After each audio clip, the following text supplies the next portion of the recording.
presidential assent of this bill bring us to another chapter, the chapter of implementation. Your Excellency, I will not speak much. I'm going to be very brief on the 2 points that are critical. That, Your Excellency, when the Kenya Kwanza government took over, we found 8,872 units going on. Those units are some of them are in their final stages, particularly those which are not technically giving us a headache. 8,872 units. I emphasize that because it's important. Currently, Your Excellency, we have 45,525 units under construction, Your Excellency, under your leadership.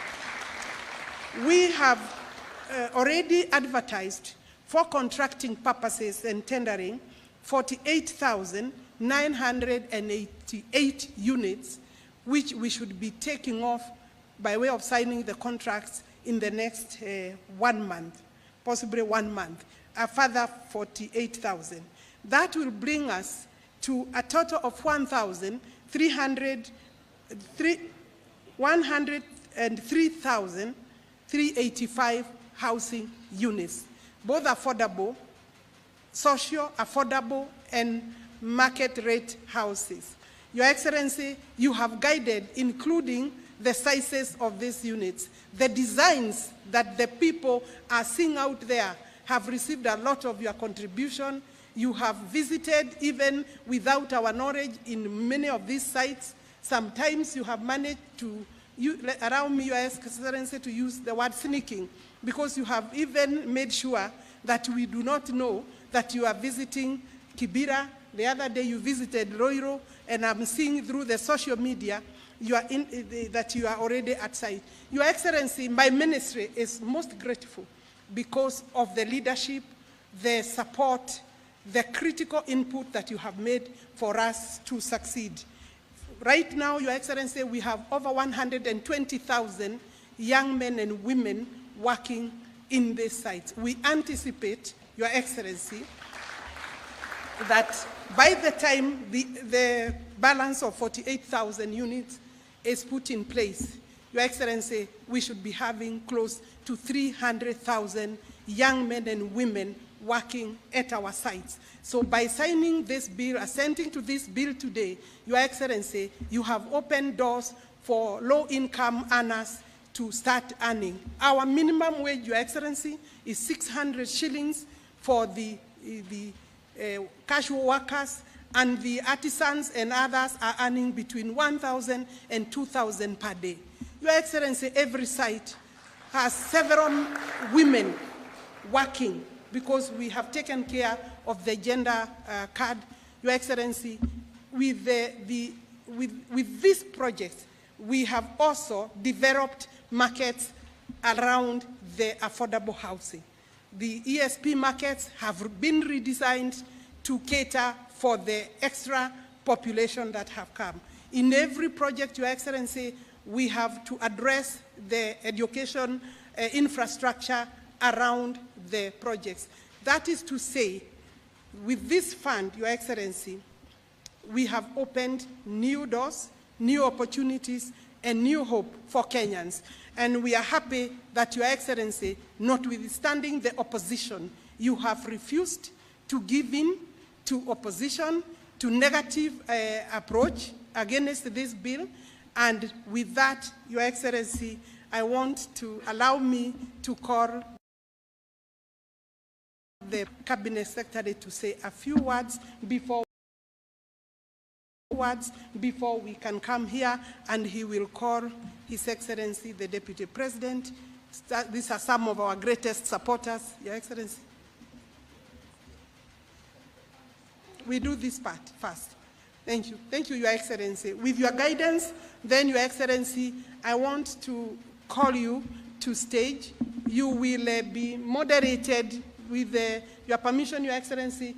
P.S. Hinga will moderate that session. I don't know, I cannot see him.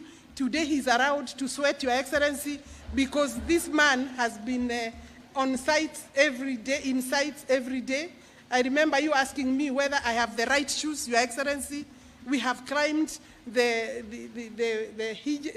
trenches with Hinga and yourself and the other members, including the members of parliament. Thank you very much, members of parliament, for making sure that you come. Hinga, you will moderate this session. Your Excellency, there are some artisans that will do this exercise with you. Makofi kwa His Excellency for the big job. Thank you. Thank you very much, Cabinet Secretary. I'd like now to invite the panelists, you know yourselves, kindly come forward. And as they do come forward, Your Excellency, I take note of my overdressing for this occasion, but it's because today I'm taking a different role of moderating, so I'm like a journalist today, so I'm not Mtia Mjengo. Karibuni. So we have with us Japheth Kaikai Kitela. Japheth is coming. We have Jacqueline Wanjiko Gashao. We have Meshak Musembi Mwimi. We have Anthony Manyara. Okay. We have Stanley Njoroge. We have Peter Mwema. We have Obed Matongo. Obed, karibu. And finally, we have Mary Wanjiko. Thank you so much. So finally, allow me to invite the master builder himself, His Excellency the President.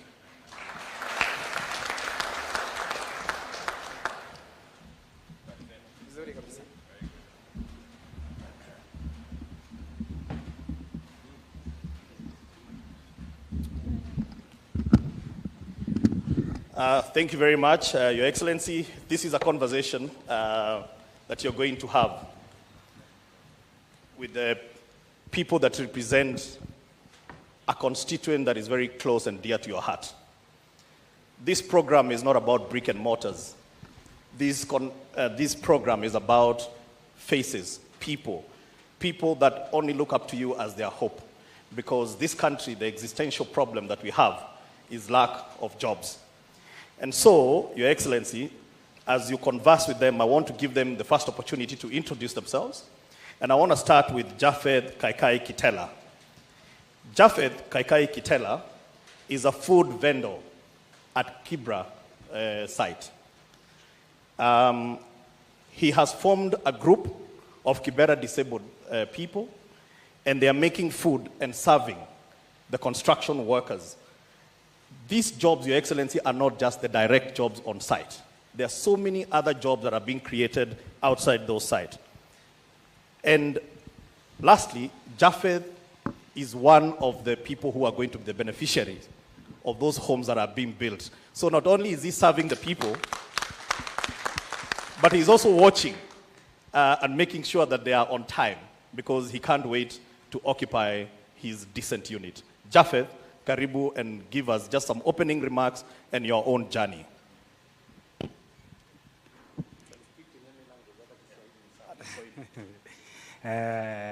Your Excellency, habari zenu? Mimi kwa majina naitwa Japheth Kaikai, natoka Lang'ata, Iris Ward, Soweto side. Kwenye kuna jengwa.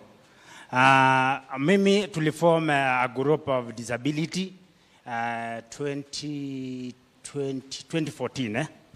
Then tulikuwa na we are 40 members. We subdivide the members for each group, for each team 10 members. Then wakati project ilikuja tukapeana 10 a group of 10 kwa side, wale watakuwa na deliver, wanapeana chakula pale, wana sell the food. Then kuna group zingine pia, kuna ingine na manage a toilet, kuna ingine pia tulisaidiwa na Safaricom Foundation tukapewa sewing machine. So katika hii project tuna benefit through the selling food of which kila group inaleta report quarterly. So we are expecting by the end of this month the report kutoka kwa hiyo group ya chakula. Yes. Labda Japheth unaweza tueleza kwa sasa hivi mahali unaishi, Yeah. The conditions that you're living in, and what is this hope that you una hold on to ili hizi nyumba zijengwe kwa haraka?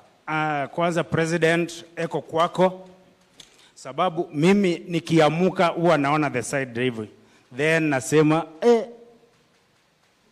President wetu abarikiwe sana,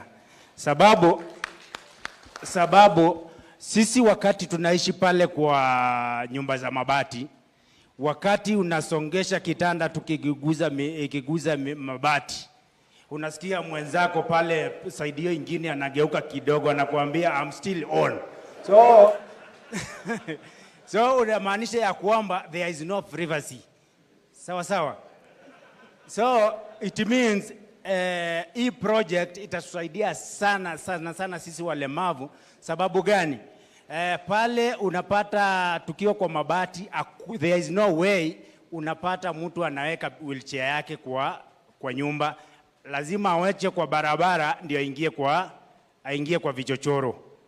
Again, wakati tuna move kwa kijiji tukiwa na crutches, actually we need a lot of space, na pale unajua space ni kidogo. So actually we accommodate the project. Tulifurahia sana wakati hiyo bili ilipitishwa kama sisi walemavu, sababu tutakuwa na parking zetu pale.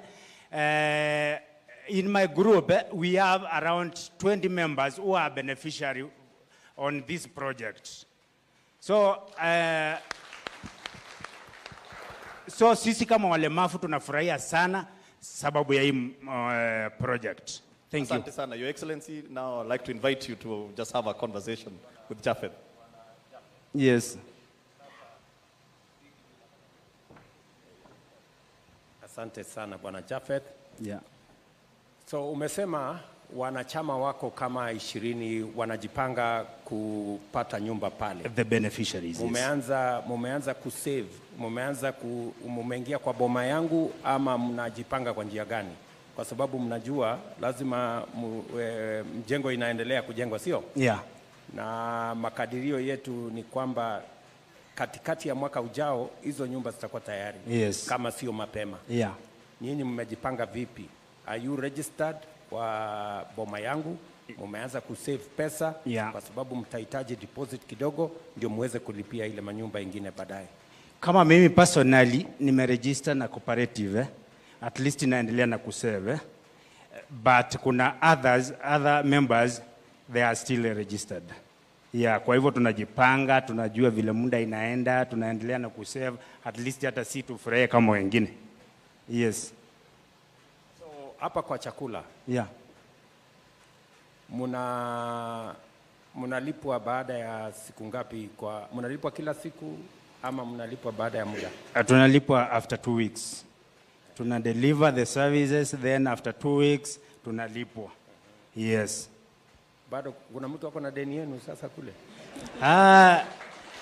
Najua sisi kama wa Kenya ni lazima pia kukue na baadhi yetu wako na madeni. So sitaki kuingilia sana ujuzi wetu, lakini kuna baadhi wako na deni, lakini najua watasort out. Sababu sisi ni walemavu, najua ni mbaya sana mtu kukimbia na pesa yetu. So una imani watalipa? Yes, niko na imani sana. Bas, wale wenye mko na madeni mnatusikiza, tafadhali muweze kulipa madeni yenu. Kakai na wenzake hawataki maneno, hawataki matata. Ni kweli. So asante sana. Thank you so much. Asante sana Japheth, we'll come back to you. Your Excellency, the second person that you're going to have an interaction with is Jacqueline Wanjiko Gashao. Jacqueline Wanjiko Gashao is an electrician at our Roiro site. Your Excellency, she has been an electrician for a while, but one of the biggest challenges that you are also addressing is what we call recognition of prior learning. She's been an electrician through practice, but she has not been recognized anywhere. So when opportunities come up anywhere, she cannot be able to put her name because of she lacks certification.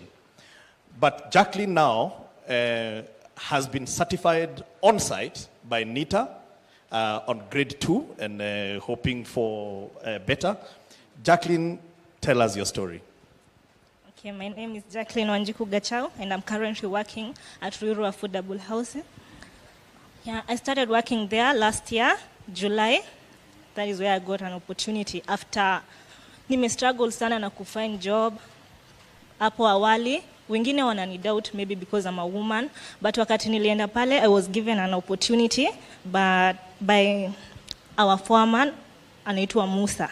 That's the man that gave me the opportunity. That's the guy. Akaniambia, akanipea chance niweze kujiprove as a woman. Na ni ukweli nilijiprove, nikawork, na nikaweza kuwa the person that I wanted to be in future. Yes, na pia amepea wanawake wengi sana pale opportunity, pia wajiprove. Yeah. Okay, what? Okay, you can continue. Sasa ule pale Ruto, nimewahi kutembea Ruto nafikiri mara mbili. Yeah. Si ndio? Yeah. And you guys are doing a wonderful job. Thank you. I was amazed, wakati nilikuja Ruiru early last year, kuianzisha hiyo mjengo. Ilikuwa ni, mahali tu plain. Lakini juzi nimerudi pale baada ya miezi 6, nimekuta mjengo 11 stories. Yeah. Yeah. Na so pale kwa site electrician, right? Yeah. Electricians muko kama watu wangapi? Tuko 90 electricians. Yeah. Pale kwa site. Yeah. Na nimesikia jambo la recognition of prior learning. Yeah. Kwa sababu tulikuwa tumekubaliana kama serikali ya kwamba kuna watu wengi kupitia kwa kufanya kazi wamepata ujuzi. Yes. Ama wamepata skill. Yeah. Either ya plumbing, ya electrician, ya painting, ya useremala ama carpentry.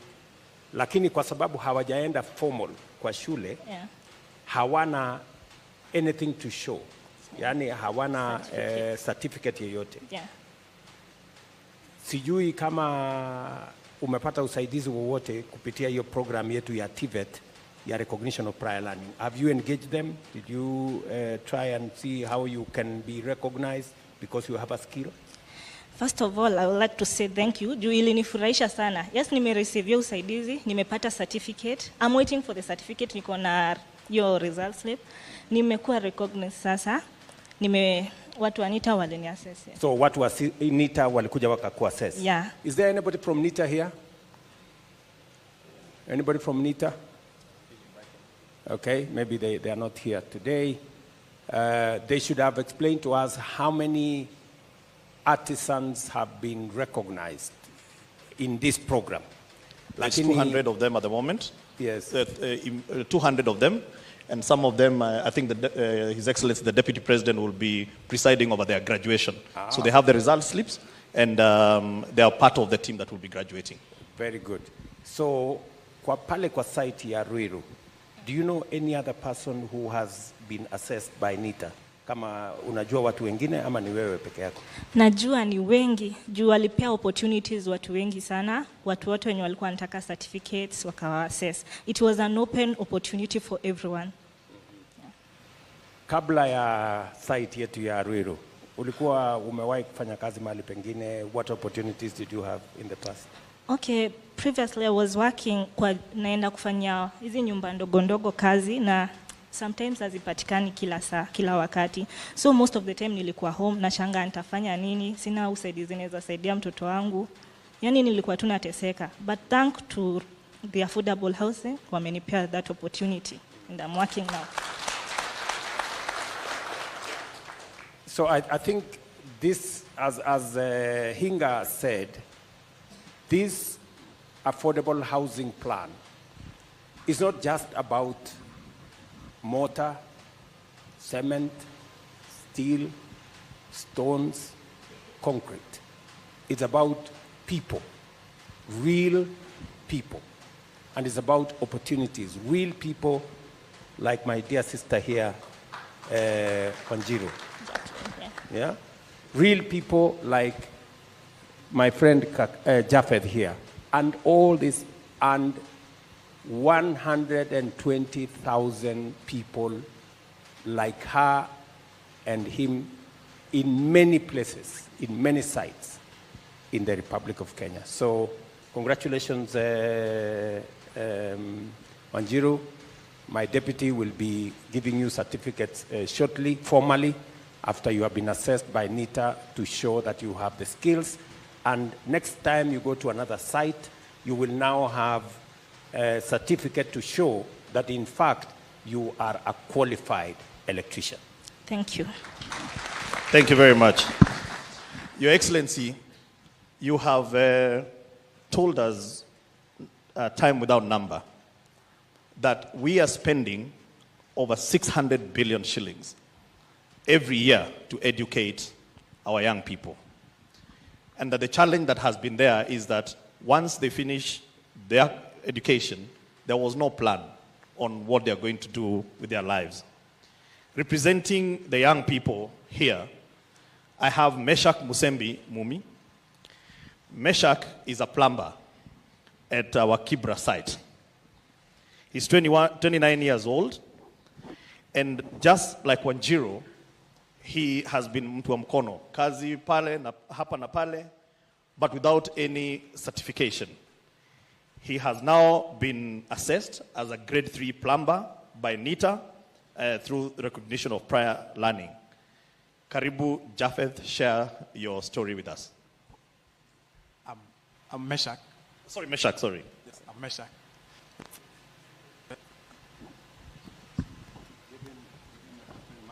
Thank you, Your Excellency.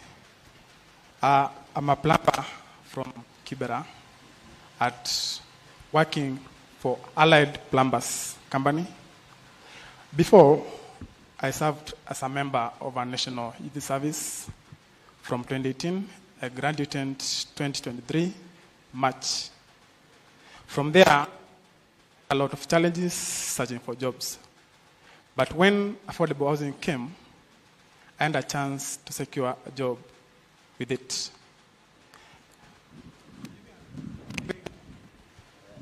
Giving example,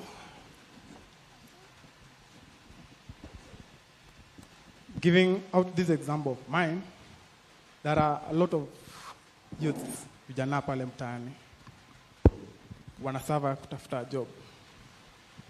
Na wakati hii affordable housing ilikuja, ilisaidia baadhi yetu. Huwezi pata kijana ametoka mtaa, ameenda kukaa hivyo bure, lakini saa ile wakati pale site akona chance ya kufanya job. For me, I can say that it's a chance that made me to be who I am. I'm a recognized plumber. When NITA came in, they did the assessment and I was assessed. They have called us recently telling us that there will be graduation this coming Friday, whereby we were supposed to go and get our certificates. Before, I went to Eldoret National Polytechnic, where I did craft certificate in plumbing. So when NITA came in, they did an advantage to me.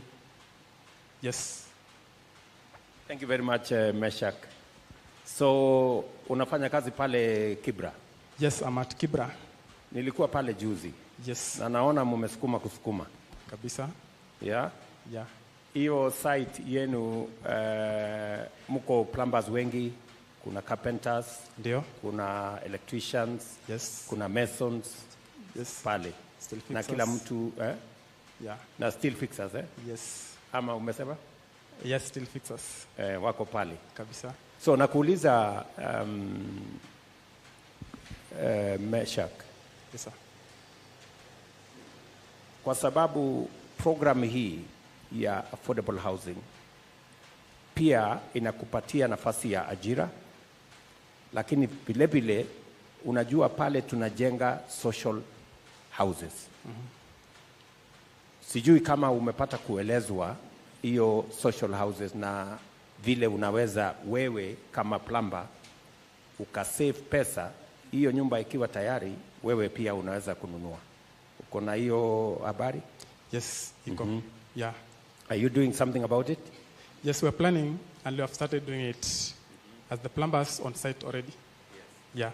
So you're planning to be part of the people who will occupy those houses? Those houses that are Just there. so that I explain to you that because housing for a very long time was about big people, people who can afford, people who have big jobs, or so they think.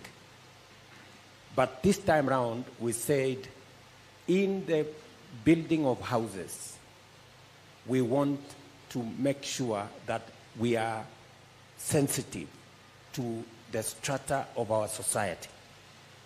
That the people at the bottom, Yes. yule mtu wa kawaida pale chini, ambaye hakuwa na matumaini hata siku moja kuweza kuwa home owner, mwenye nyumba.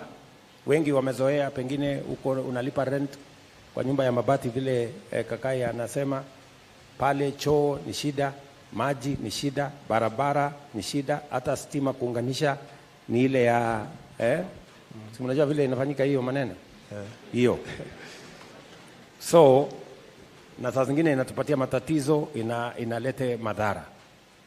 Lakini sasa tumeamua ya kwamba pale kutapatikana na nyumba. Unalipa rent mahali unaishi mesha kama shilingi ngapi? 3,000. 3,000 mahali unaishi saa hii. Yes, sir. Si ndio? Yes, sir. Sasa kwa hii mpango itawezekana hiyo 3,000 unalipa rent kwa nyumba ya mtu, utalipa 3,000 lakini itakuwa nyumba ambayo ni yako. That is the difference we are making. Yes, sir. Tunaelewana? Unaelewa hivyo?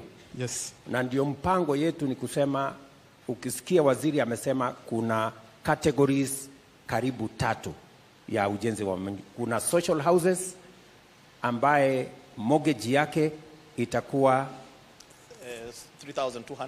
na mortgage Ni percent 3%. Mortgage yake ni 3%, na tunatumia hii fund kusubsidize ndio mortgage yako ikuje 3%. Tutakuwa na mortgage ya 6% kwa wale watu wa affordable housing, na mortgage ya 9% kwa wale watu wa market rate. Saa hii mortgage katika taifa letu la Kenya iko 18-20%. Lakini through this program, kupitia kwa mpango huu, ndio tutaweza to create more home owners by making it realistic and possible kwa watu kama wewe Meshak kupata uwezo wa kulipa shilingi 3,000, na ni kwa sababu tumeondoa mambo mengi kwa program ya affordable housing. Tumeleta ardhi kama serikali, tumeleta services kama serikali, tumeleta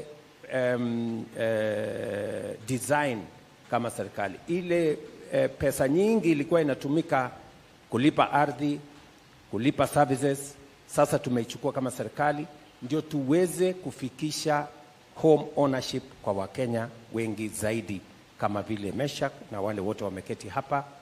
Na vile vile watu wengi wanatuambia pengine tunachukua pesa alafu tunasaidia watu kategori moja. The good news is this: 20% of the housing units will be social houses. 50% will be affordable houses. That means the people who are who earn 20,000 and above, they will have a 50% chance to own houses in our affordable housing program.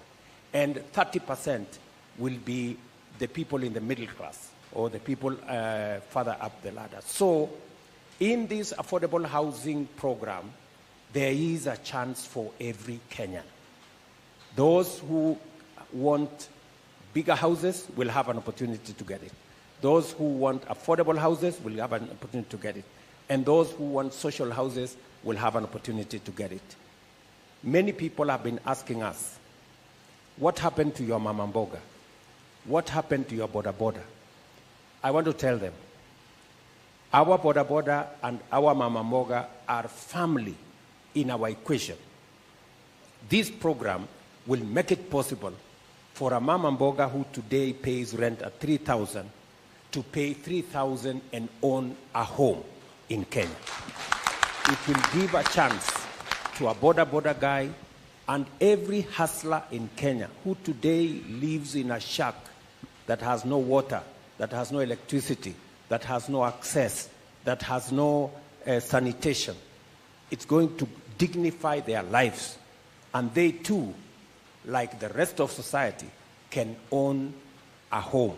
And that is why I'm very happy Meshach is part of our plan as a simple plumber, that he also is looking forward to owning a home in a decent place like all other Kenyans. So Meshach, mimi naamini ya kwamba utajipanga na hiyo maneno. Tuko sawa. Kabisa Tuko imara. Usini let down please. Hatuwezi. Hatuwezi. Wewe pesa usichukue yote una save. Kila siku kwa hiyo 1,000 unalipwa, nafikiri 1,000 na kitu. Hapo. Kwa hiyo 1,000 unalipwa, chukua 100 weka kwa boma yangu. Ndio. Pale mbele nitakusote. Asante. Sawa. Asante. Very good. Thank you. Thank you very much, Your Excellency. The Holy Scriptures, Your Excellency, says that when I was hungry and I came to you, you did not give me something to eat. And the person in the parable asked, but Lord, I didn't see you. Obed Matongo is a construction worker at our Mukuru site. He does work at the scaffolding. Obed, wataongea Swahili. Obed anajua kulala njani nini, Your Excellency. This program, not only has it dignified him and able to provide for his family, but now he's looking forward kuwa kumiliki hiyo nyumba. I believe this commanded a very big blessing. Obed, tuambie venye hii mambo inaendelea huko Mukuru. Bwana asifiwe. Bwana asifiwe tena. Niko na furaha sana kukuja hapa State House sababu rais wetu ametualika, na niko na furaha sana. Ninasikianga hii. Sasa naomba rais wetu, mimi naona wewe ni mtu wa kuchali wale wako chini, una matarau. Sababu kama umetualika sisi watu wadogo mpaka tumekuja hapa, mbona tusirutisha shukrani tafadhali? Mpaka nimeona Getasi sijawahi muona, naona Vice President Mutavati mheshimiwa. Sasa si niko na furaha, si nitarudisha shukrani kwa mheshimiwa wetu rais kwa kutuleta hapa. Niko na furaha sana, hata uendelee. Sasa kitu ile iko nasema watu wa Mukuru wanarutisha mzuri sana. Wanasema kazi iendelee. Sababu ile maisha wanakaa huko, hata ukikucha huko siwe hapa, nyumba ndio hii ya mabati inaweka kelele, stima ni ile na chapa watu hapo. Sasa mimi naona hii agenda yako ya manyumba, wakati ulianza hivi watu walifuraha sana. Kama mimi mtu wa kuweka ngazi hiyo ya kujenga, mimi imenisaidia. Ile kazi nilikuwa nafanya ni kazi ya kuuza mboga. Wakati ulianza hivi na ukatangaza hiyo kazi itaanza, mimi nilienda nikauliza kazi. Mheshimiwa Rais, nilipewa na nilikuwa najiuliza watoto wangu watasoma kweli? Saa hii hata hii pesa kidogo na save na nalipa school fees kidogo. Na hii ingine chakula, hata maisha ilikuwa ngumu, lakini wakati hii tulianza kufanya hiyo kazi, at least unge ilikuwa 220. Sasa hii imesuka. Hata nimeshangaa. Mimi naweza kununua saa hii najiuliza, naweza kununua unga kwa ni 50. Nasema rais wetu aendelee kazi. Na apewe time aendelee kazi kabisa. Tunaona ukiongeza hii miaka ingine. Sasa Obed. Yes. Pale we ni mkaaji wa Mukuru, ni kweli? Mukuru kwa Ruben. So unatembea Mukuru, unakuja hapo kwa mahali ya mjengo. Umefanya kazi hapo kwa mjengo kama miezi ngapi? Mimi nimeanza last year mwezi wa 6. From last year mwezi wa 6. Umewahi kupata kazi ya kuendelea kwa miezi sasa karibu miezi 7? Si sasa karibu miezi 7 umefanya? Na hata wakati ulikuja pale, mimi tuliongea na wewe. Ukasema nataka hiyo uwache furike. Watu niona karibu 2,000 hapa, na kweli nimeona hiyo inaendelea. Very good. Na tunaendelea vizuri. Nilikuwa nimesema pale wakati nilikuja kulikuwa na nyumba 6 ilikuwa inaendelea. Nikamwambia wizara sasa tuanzishe zile zingine. Hizo zingine zimeanza. Zimeanza, hata zimefika. Jana tulikuwa tunakorogea ya 5.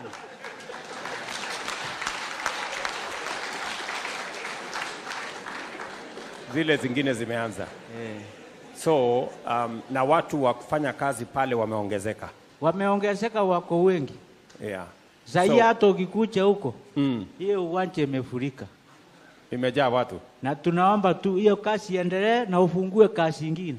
Sasa mimi naovia vile nasomesha mtoto anaenda kufanya medical tayari, na naona hii pesa, niko na watoto wawili. Mmoja ako naenda form 1 amejoin, na huyu anaenda sasa, ameitwa hapa Kenyatta kwa medical.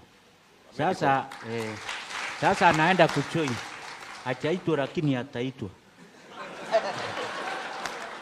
So naomba hiyo pesa ikiunganishwa kidogo, na mimi naomba nipigwe cheki kidogo.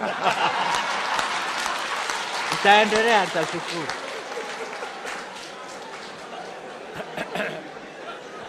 Bas ile vile Obed amesema ni kweli.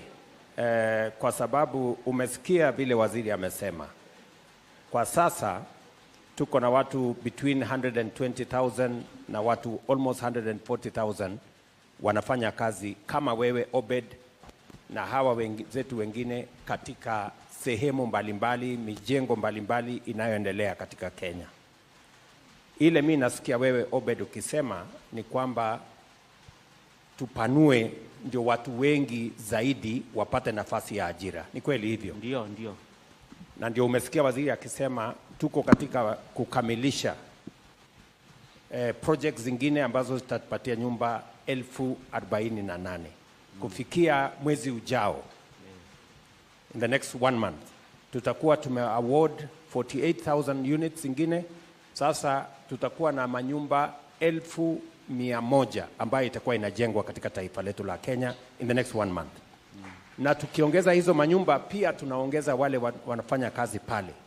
Tunaongeza wale wanafanya kazi kwa site, plumbers, electricians, watu wa kuweka ngazi kama wewe, electricians kama Wanjiru hapa, watu wa kuuza chakula kama Jafeth wataongezeka, watu wa kufanya kazi katika factory ya simiti wataongezeka, watu wanaofanya kazi katika factory ya chuma wanaongezeka, transporters wataongezeka, watu wa kutusaidia kujenga milango kama hii, kama my brother hapa, na madirisha kama hii wataongezeka, na biashara itaongezeka kwa wafanyabiashara wetu wa kuuza bidhaa mbalimbali katika taifa letu la Kenya. So nakubaliana na wewe ya kwamba hii kazi tuongeze, tupanue, watu wengi wapate kazi. Si ni kweli? Na nia yetu Jafeth ni kwamba in the next 1 or 2 months watu ambao watakuwa wanafanya kazi ni kama watu 1,300 watakuwa wanafanya kazi hiyo unafanya na wengine wanafanya. na mpango yetu ni kuongeza mpaka tufikie watu 500,000 vijana 500,000 Kenya by the end of this year. Kabla ya mwisho wa mwaka huu tutakuwa na vijana karibu 500,000 wanaofanya kazi katika sehemu hii, na ni vizuri umesema vile umesema, ndio watu ambao wale ambao wanatoa pesa zao kupitia kwa program hii wajue pesa yao inachangia katika kubadilisha taifa letu la Kenya. Na inachangia pia kwamba wale walio na kazi leo wajue ya kwamba kupitia kwa fund hii na mchango wao kwa fund hii, watu wengine wengi pia vile wao wako na kazi, hata na Obed na wengine pia na wao wanapata nafasi ya ajira, kulipa school fees vile umesema kwa watoto wao, kujisimamia na kuweza kwenda mbele. Tunaelewana Obed? Mimi nataka nikuulize. Wewe ungependa mbali na kupanua hii kazi, ungependa nifanye jambo gani zaidi ndio hii program uone kama inaendelea zaidi? Sasa nilikuwa nasema watu wengi huko kwa kijiji hawachachua kupile hiyo nyumba inalipwa. Sasa ningependa wachulizwe, akitaka kulipa kama ni 100 yake, ile namba ataweka ndio ingie, watu wengi wanacheza. Ndio sasa hiyo maneno sukumwe mbele. Sasa Bwana Hinga, mimi nataka ueleze Obed. Na wale wengine wanatusikiza wanataka kujua hii nyumba ya 3,000 na ingine ya kulipwa 5,000 ya ingine kulipwa 10,000, mtu anajisajili namna gani na atajipanga namna gani ili aweze kuwa moja wapo wa beneficiaries wa hizo affordable housing? Asante sana mtukufu Rais. Watu kama Obed na wengine ambao wanataka kumiliki hizi nyumba, njia ya kwanza ni ujisajili, uende kwenye mtandao, ubonyeze kwenye simu *832#. Naona umevaa jacket ya boma yangu, itakupeleka kwenye mtandao wa boma yangu. Ukifika pale utaenda kwa simu, ubonyeze *832#. Simeshika hiyo? Ndio. Haya. Baada ya hapo utajiandikisha, alafu utalipa minimum shilingi 200. Ukishalipa shilingi 200, na Your Excellency nilikosea kwa sababu siku ku-update. Part of this lawmaking is public participation. And public participation is not an exercise of ticking the box. One of the things that my committee went through was this issue of the deposit. Many Kenyans, everywhere they went, they said they like the program, but they can't afford the deposit. So both houses agreed with them, and so there is no more deposit that one is required to make. So sasa ni lazima uwe ni first come first serve. Kwa hivyo ujiandikishe, uweke hiyo shilingi 200 peke yake, alafu uchague mahali unataka kuishi. So kulipa sasa kila mwezi, kwa sababu hakuna ile requirement ilikuwa ya deposit. Ukilipa every month kusave, itakusaidia wakati utapata nyumba, malipo yako itakuwa hata chini ya hiyo 3,000 ambayo utapata pale Mukuru. Kwa sababu vile tunataka kufanya Your Excellency, ile shamba ni ekari 55. Tutajenga takriban nyumba 15,000 pale. So what we want to do is to move the people systematically in Mukuru. Tunawaondoa, wanaingia kwenye hizi nyumba mpya, then we redevelop the slum in Mukuru. And that's how we are going to turn that slum into a place where people can live. Asante sana. So umeelewa Obed kwamba na ni vizuri tueleze Wakenya wale wengine wote, and maybe it is an opportunity for me to ask either the chair or a member of the committee to speak to the issue of the deposit. What was your feel? What did the people say? Maybe one of you. Your Excellency, asante. Number one, on the issue of deposits, tuliposunguka during the public participation, most of the people who attended those meetings were of the opinion that we reduce or we studied case by case. So that, because when we talked about the 10%, kuna wengi sana ambao hawaafodi hiyo. Labda watu kama wajua kali na wale ambao wanapata mshahara ndogo ndogo wakasema sisi tukiulizwa 10% itakuwa ngumu kwetu tupate. So we agreed with them that we will look at it case by case. Kama wale ambao wako na mshahara mzuri wanaweza deposit 10%. Wale wako na kidogo hapo 5%. Wale hawana, we also agreed that waongee na wale ambao watakuwa wanauzia so that we don't lock out the potential buyers. That is actually what we agreed, Your Excellency. Thank you. Thank you. Yes, Chair of Finance. Nafikiri wanasema usimame hapo. Nafikiri cameras sijui ziko wapi. Lakini I thought there are cameras all over. Your Excellency, also in addition, members of the public told us that the marginalized people, people living with disabilities, youth and women will be disadvantaged if you follow that process. And so we incorporated a section of the bill now law that gave preference to women, youth and persons living with disabilities. Juu ya hayo, Your Excellency, Kenyans were worried ya kwamba wabwanyenye wataweza kununua hiyo nyumba zote wakuwe zao alafu waweze kuziuza back into the market kwa bei ambayo iko juu kwa sababu iko affordable. Na kwa hivyo tukaongezea kipengele kingine ya kusema 1 KRA pin, 1 house. Kwa hivyo utaweza kuchukua zaidi ya nyumba moja. Na juu ya hayo, pia Senate wakamake amendment ambao tulikubaliana nayo kama National Assembly ya kwamba hautaweza kuuza hiyo nyumba even after buying it. So that this prevents people, wale ambao wanaweza enda kwa kijiji wachukue watu wa bodaboda na wengine wachukue pin certificate zao wanunue nyumba alafu waweze kutransfer back to themselves. Thank you, Excellency. Okay. So nafikiri tumeanza sasa kunyorosha maneno na mimi nataka nishukuru bunge. Hold on Karungo. Tumeanza kunyorosha maneno na ni vizuri and hata vile mahakama walisema turudie hii maneno walifanya vizuri. Kwa sababu walituambia turudi tupige msasa hii sheria vizuri. Sasa hiyo sheria tumeinyorosha kabisa. Na hata imetusaidia. Kuna watu walikuwa wamewachwa nje. Hawakuwa wanalipa hii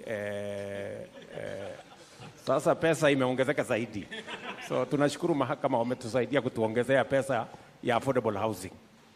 Na vile hawa viongozi wamesema kutoka bunge, ile public participation, vile PS amesema, public participation is not a sterile provision in the Constitution. It is a meaningful insertion to bring the views, the understanding, the ideas, and the suggestions of people, Kenyans, to speak life and to breathe into legislation, regulation, policy, and other government programs in a very substantive and meaningful way. And when the public said that the 10% deposit was high, I'm very happy that the Senate has considered, and now we are going to find a way around it that is not going to be a mandatory requirement for anybody to have a deposit of 10%, and it will be assessed on a case by case, and that is what the board, which is going to be to provide policy direction to the management of this program, is going to do. So congratulations, members, and also to the public for bringing their views to bear on this piece of legislation.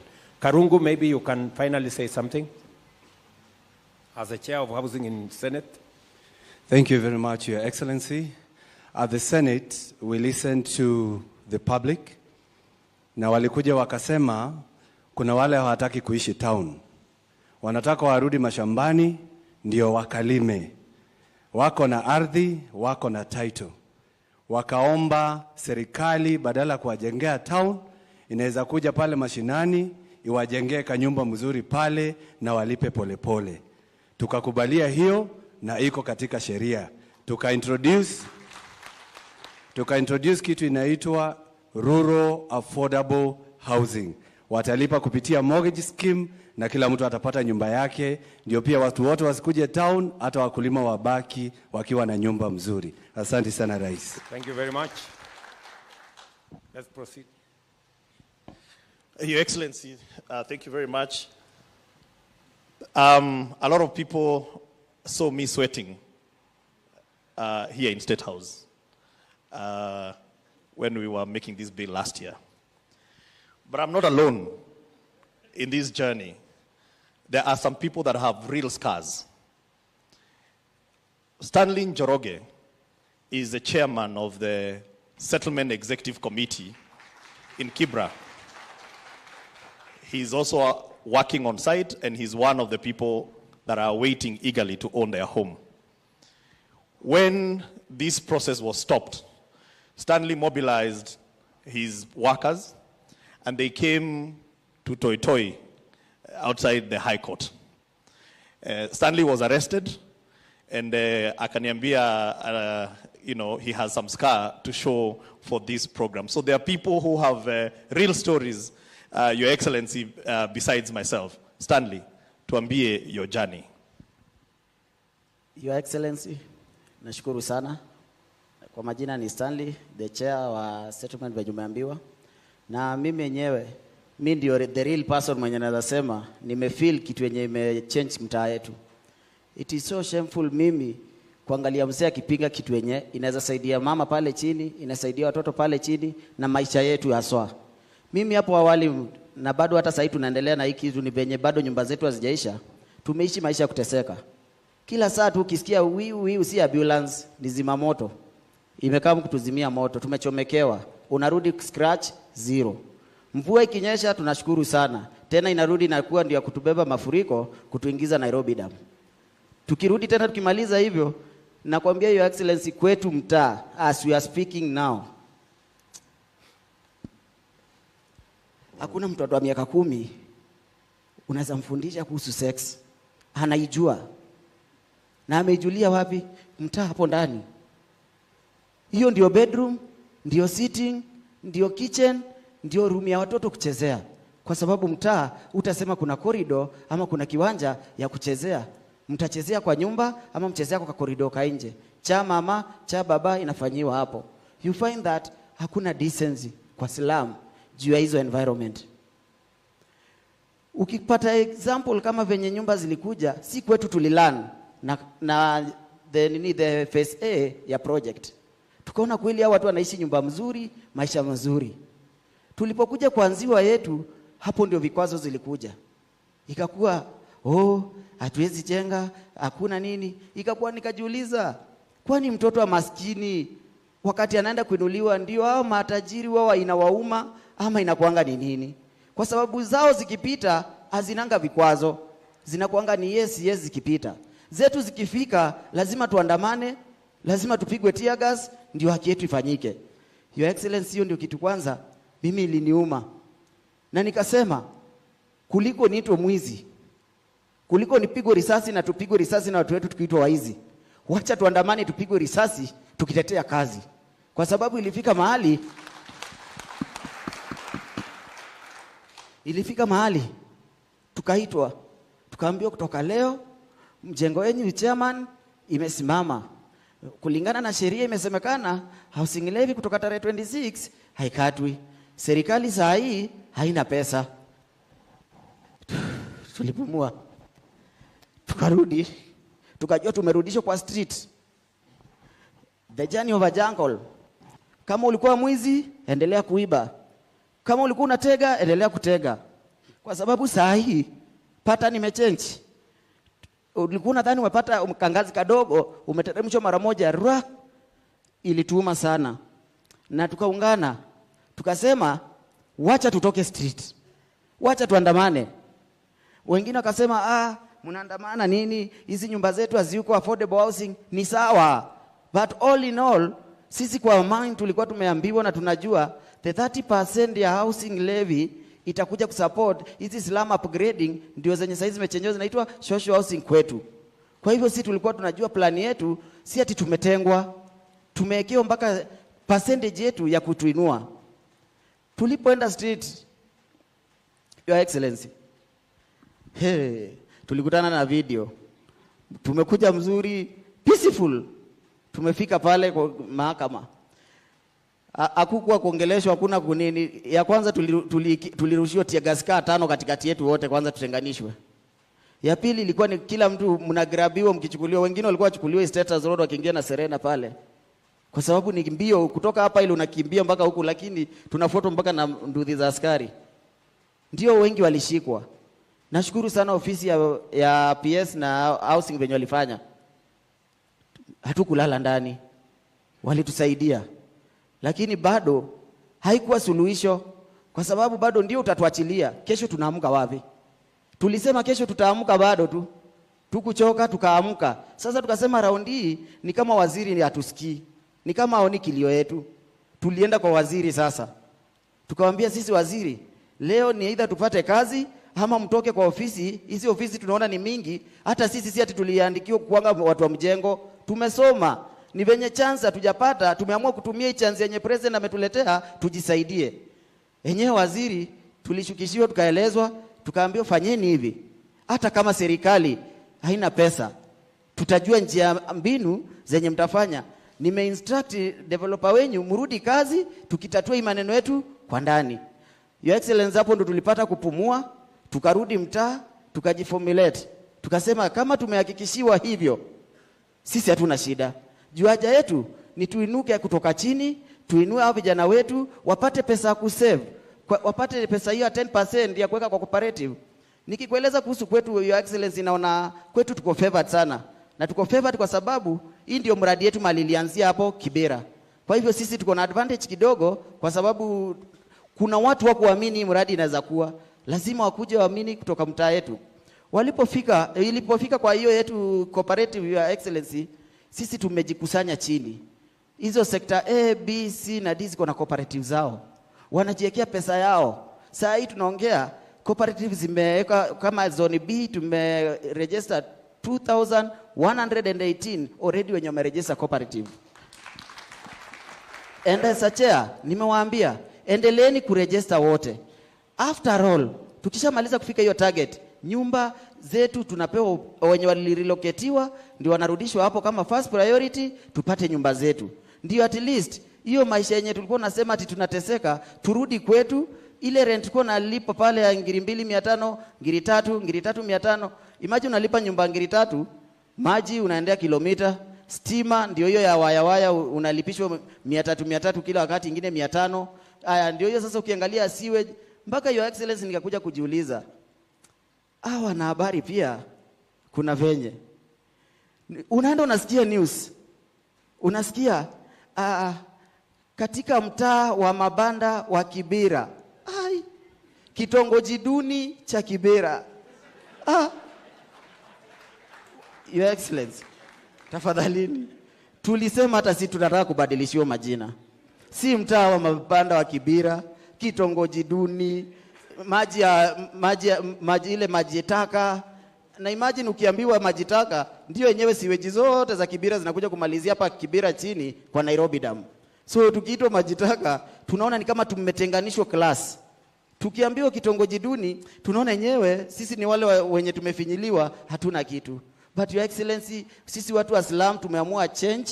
Watu wamesave, wamejikaza, wanajua percentage yao yetu, na ndio maana tumekuja kujua hii kitu dream ni ukweli. Hii dream ni ukweli. Na Your Excellency, wacha nikwambie, it doesn't matter how a big tree it is, it can never be called a forest.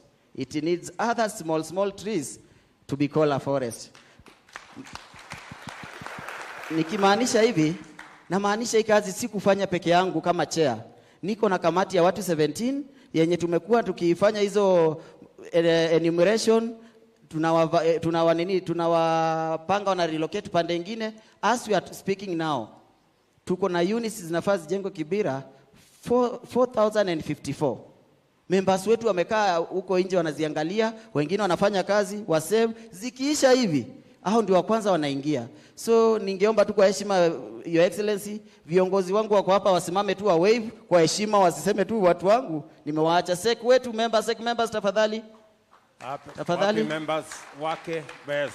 Tuwapige makofi wale members wa huyu mungwana. Asante sana. Yeah, hiyo ndio team ilifanya relocation, tukaenumerate watu wetu kama make sure ni watu wetu wa mtaa. Wakawekwa kwa data, kila mtu ako na kadi ya nyumba ya kuonyesha anangojea. Ya pili, wakaingia waka make sure watu wenye wamewekwa kwa cooperative ni wetu. That's why tukasema sisi tunangojea nyumba iishe, Your Excellency. Na ikiisha, wacha sisi tuingie nyumba yetu. Hata sisi tubadilishiwe jina. Tukiitwa jina hata utukufu ya baraka nini, tunajienjoy. Lakini kuitwa mtaa wa mabanda kitongoji duni. Asante sana. Tumpigie huyu mungwana makofi jameni. I mean, if anybody had any doubt that this housing program is about real people with real concerns, I think my good brother Stanley has made the point. It's about people who live in squalor. I don't know how we would feel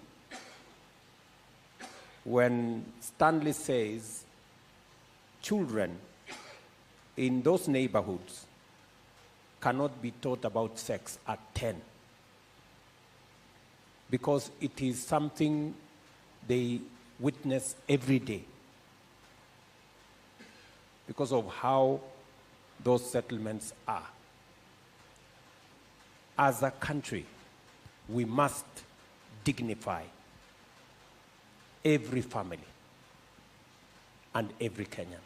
And this housing plan is about dignifying and creating dignity amongst each and every one of us. What is going on in Kibera is transformational. We are doing the first, where we are constructing now is how many acres, Inga? 4,000?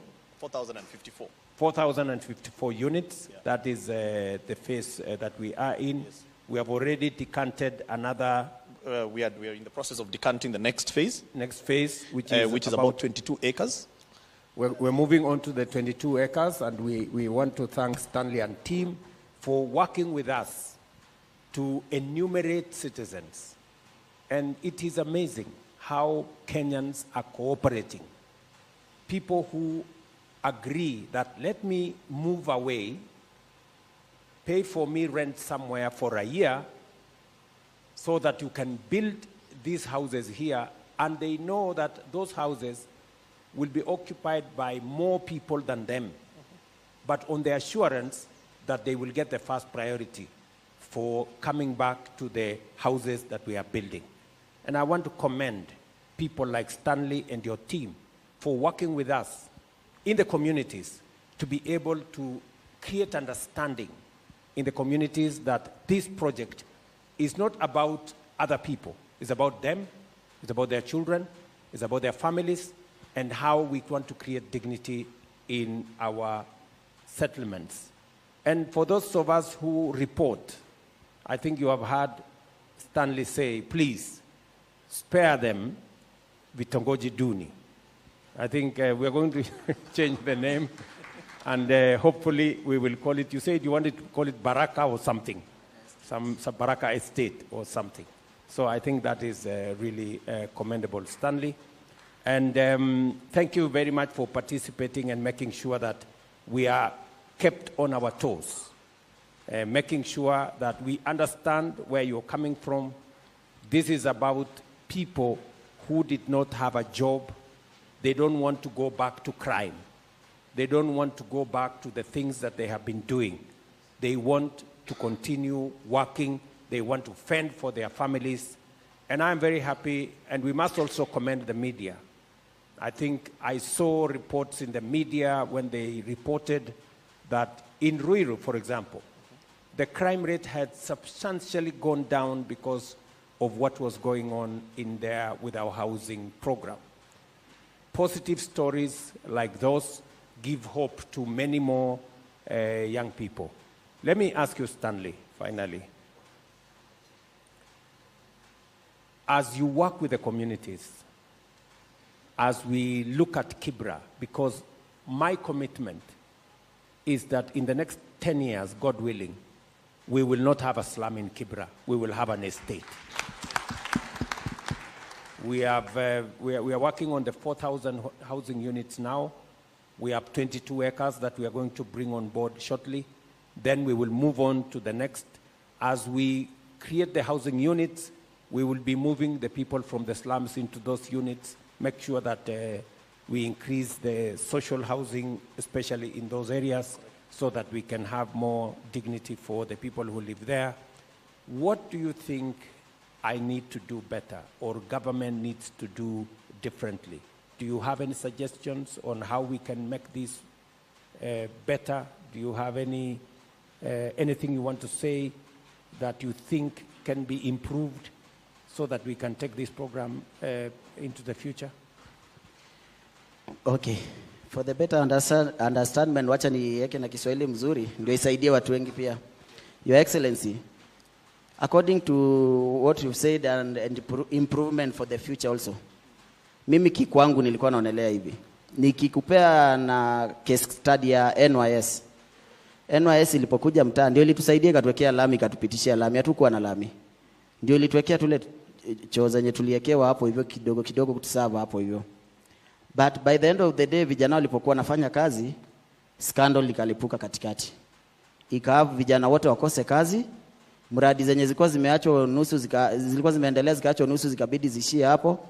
Na remember that NYS ndio ilikuwa imetuletea mpaka Huduma Center Kibra, ikatuletea hizo choo, ikatusaidia kwa zile hygienic.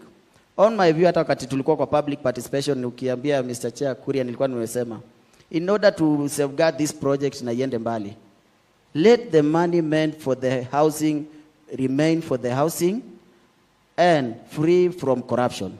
If you tame corruption, everything will be okay. Hiyo ndio inamalizanga, hiyo ndio mdudu mbaya ndio inaanza project na ibaki imebaki kama white elephant ikwame. Very good.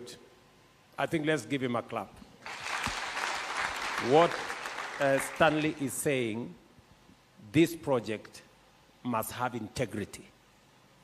This project must be run, and I hope everybody is listening. It couldn't have been put better than what Stanley is saying. That this is public resources.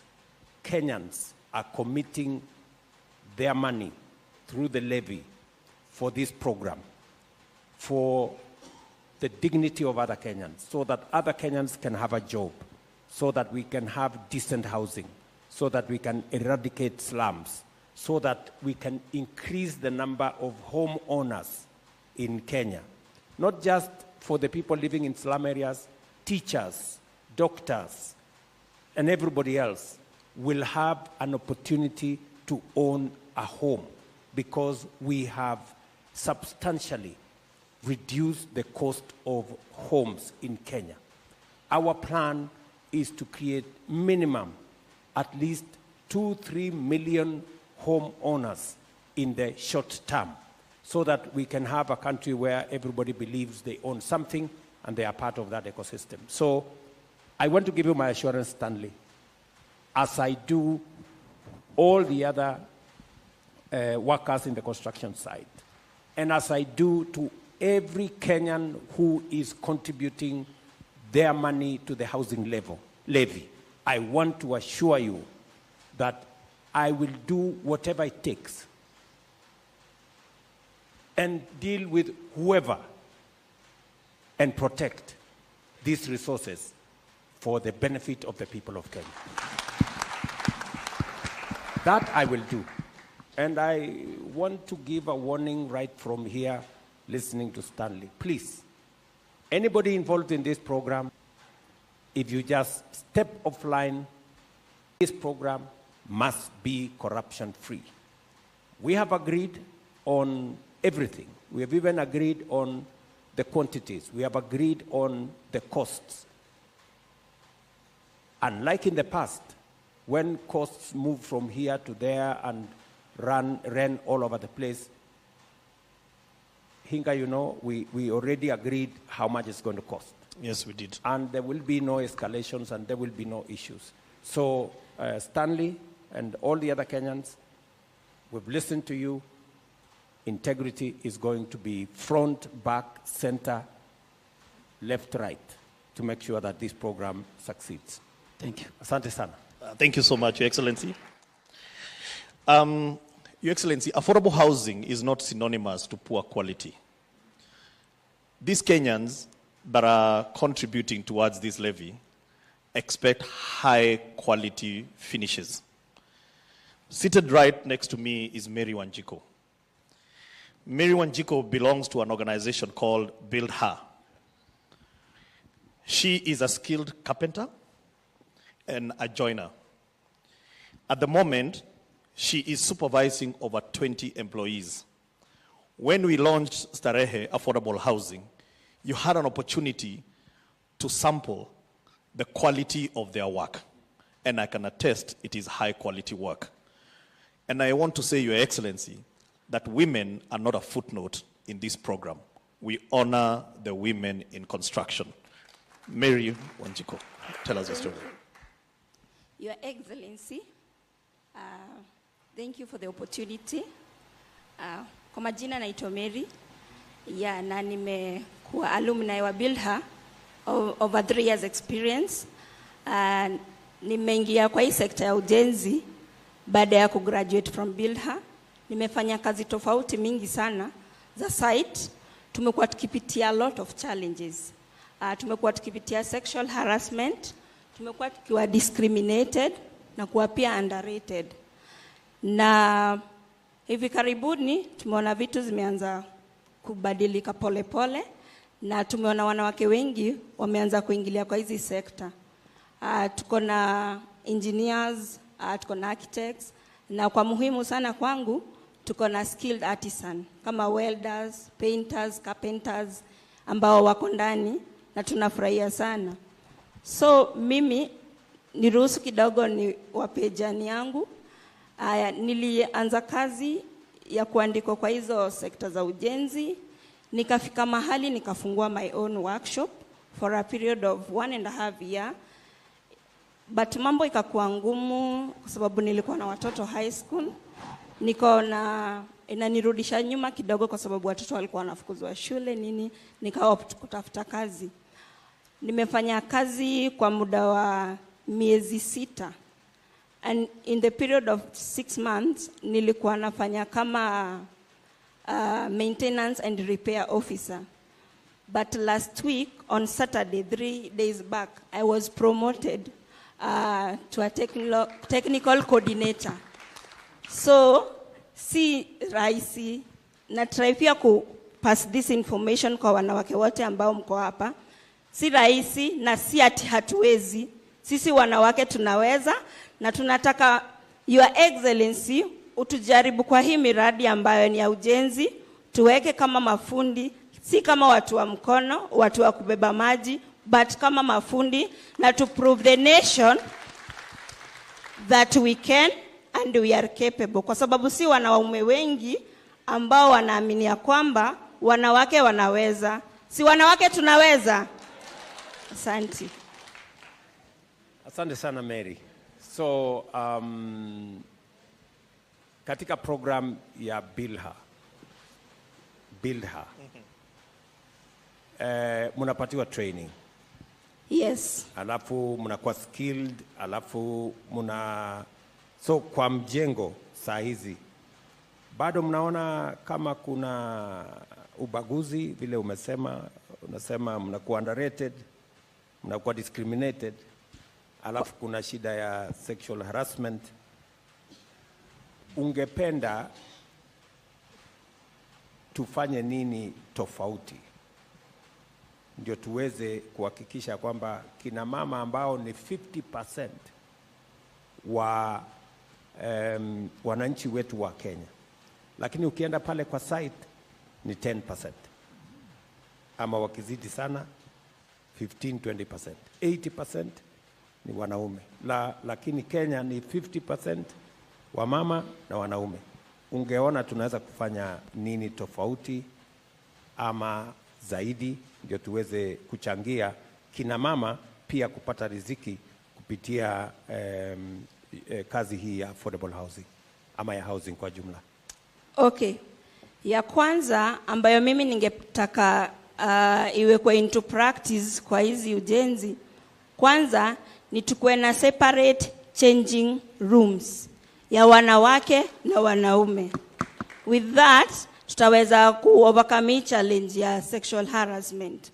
Ya pili ni pia to involve more women wakuwe included kwa uongozi na pia kwa hizi kazi.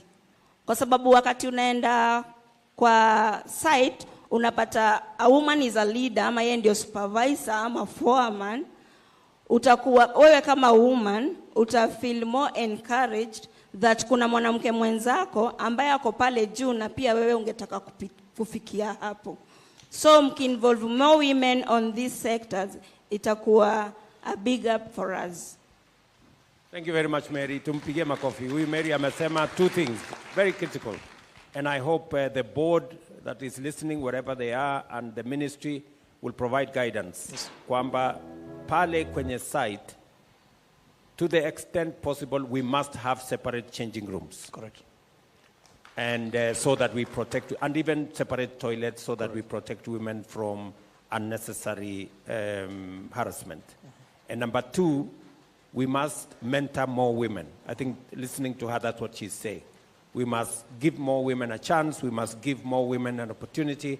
And women must also wajiamini pia vile Mary anajiamini. Si ndio? Wajiamini pia ndio waweze kuingia katika hiyo space. Kuna muungwana mmoja anaitwa Musa. Ako pale nyuma. Na tumemsikia ya kwamba huyo bwana amerekea na magwiji waliowafunza. Is a witness. Musa, hebu tueleze kidogo ni vipi tungechangia kuhakikisha kwamba na wewe kama mtu ambaye ni supervisor kwa site, utendakazi wa kina mama, ungependa tuseme uko na maoni gani?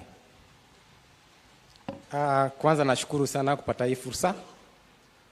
Jambo ni moja, kila mara wakati tunapea kina mama nafasi, huwa anahakikisha it's 100% done. Hiyo ndio jambo moja.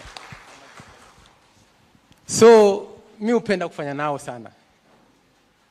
Katika wakati president alikuja kututembelea, alipata tukiwa na wengine walikuwa na wanafunzi, walituonyesha kwamba wanaweza kuhitimu na kufanya hiyo kazi.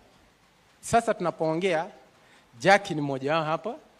Kuna mwingine pia tumetembea nao, wanasimamia upande wa stima. So Mr. President, mimi naweza sema upande wa kina mama ni kwamba hao wenyewe wamejituma kuonyesha kwamba wanaweza kufanya kazi kwa 100% bila kuwa. Asante. Thank you very much. Two things. Nikisikiza Musa anasema pia kina mama mjitume. Si ndio? Musa anasema kina mama mjitume na mujiamini.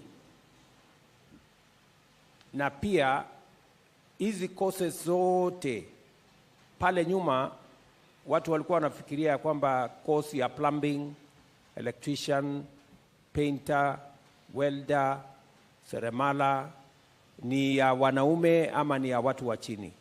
Mimi nataka niwaeleze ya kwamba kazi ni kazi. Ile inakuwekea riziki ndio kazi. So nawauliza vijana, kina mama hasa, wajitume, wachukue hizo course, wachukue example ya Jackie hapa na wale na Mary hapo na wale wengine, wajue ya kwamba hii kazi inawezekana. Thank you very much, Your Excellency. There is one attribute, Your Excellency, that you have, which is that you don't keep grudges. And irrespective of what people did and said to you, you have put that in the past. There is a young man who has become your ambassador for affordable housing program in the universities. I will let him, and sometimes when we are having this conversation about housing, sometimes there is a very big disconnect. Because sometimes we ask ourselves, do we all live in this country? Today, majority of our students live in slums. They live in slums to go to the universities, and they are facing all manner of challenges. A lot of illicit drugs and so on and so forth. So because of this program, one of the things that our committees have instituted is what is called institutional housing. We will now build many more student hostels so that students can live in campus, study in campus, and in dignity. Anthony Manyara, over to you. Thank you so much. Mheshimiwa Rais, my name is Anthony Manyara. I'm the president for Kenya University Students of I'm also the president of East African Students Union. That is the umbrella body for all university students across East Africa. I'm an architectural graduate, but I'm pursuing law as a second degree. Ile wakati ambayo ulikuwa nafanya PhD pale University of Nairobi, I was the president of SONU that time. And I believe along the corridors mahali tulikuwa tunapatana. That time, if you remember very well, I had more security more than you pale university. Wakati tulikuwa tunapatana kwa hizo corridor, I remember that wewe huko unaishi hostel. Lakini najua ukipitia huko ulikuwa unapata wanafunzi wanaishi in areas that people of today cannot contemplate students living. We normally say that comrades are barometers of wisdom and catheters of knowledge. We want to see a scenario in which students live in decent places. And kidogo nitajanganya na siasa ndio nikueleze barabara ambayo tumekuja. Wakati wa the previous government, the university students were very much associated with the opposition. And it came across even it spilled over even in your leadership. But we had a pact. We talked with PS Hinga. We had talked to the former minister who was there for housing. And we decided to see how our students can live in places that are not just decent, but safe. Ukienda kwa mahali penye wanafunzi wanaishi sahi, utapata wanaishi kwa slums. Utapata hostels. Let's say, for instance, University of Nairobi, we have let me take just an example of Mamlaka Hostel. Ukienda pale mahali wanafunzi wanaishi, still the spaces are too small. And some universities, the issues are even worse. What are the risks that we see subjected to students when they live outside the universities? We see issues of rape. We see a lot of killings. Kuna wanafunzi wanaibiwa bags zao. All these issues that are associated with this matter led us. Because I remember very well, nilikuwa ile mlengo ingine ya siasa. But wakati PS Hinga alinipigia simu, akaniambia president amesema instead ya kushinda mmefunga barabara, kufanya maandamano, sijui nini, kuja tuone namna gani tunatafutia wanafunzi nini, nafasi. I remember very well, Mr. President, that when we talked with PS Hinga and he decided to appoint me as the ambassador for affordable housing plan, that time we were doing the public participation for finance bill, and after realizing the kind of changes we can make, can we make an agreement between the Kenya University Students Organization? We see how students can be incorporated, leveraging on the affordable housing plan. We have affordable student accommodation. Juzi, because tumeanza kufanya tours, nimeenda pale Kisii University, for instance. Nikapata ya kwamba kuna groundbreaking. Wanafunzi kama walikuwa na hostels 600, because they are around 600 thereabouts. And they want to increase them to a number of more than 3,500. That tells you very many students who are housed outside will be able to be accommodated inside. That is a big impact going forward. Thank you. Asante sana, Anthony, and thank you very much for working with us. kwa sababu hii program ni program ambayo, when we talk about affordable housing, it cuts across. Part of what this program is going to deliver is student accommodation that is affordable. Our students today live in very difficult circumstances. They live in indecent slum areas with all manner of challenges, as been explained by Anthony, rape, theft, harassment. I was, for example, in Bukura, and the students were telling me, even to walk to where they live, we needed to put lighting because there were instances of harassment and theft, and many other areas. So I want to commit to the student fraternity that under this program, we are going to have a serious rollout. It is already underway on student accommodation that's going to be affordable, decent, and is going to be revolutionary to make sure that our students have a place to stay. And Hinga said about the past, it is only fools who don't change their minds, or so it is said. I mean, we may have been in different political formations, but that is yesterday. Today is a day for us to come close ranks and do that which benefits the people of Kenya together. And having alternative opinion enriches our national conversation and brings out the best in all of us. So Anthony is, I came across Anthony the first time in Bomas of Kenya when he said that I was pushing a 16th century, this is not about a 16th century equipment. This is about real people. This is about real opportunities. This is about real chances for all of us to move our country to the next level. So Anthony and your team and Matere and all the other people, I want to tell you that in our equation, everybody has a role to play. It doesn't matter which side of the political divide you come from. Thank you very much. Thank you very much. And in wrapping up, Your Excellency, is a good friend of mine. In the year 2018, when we did Park Road development, we said that this affordable housing program, Your Excellency, is not about four walls and a roof. We have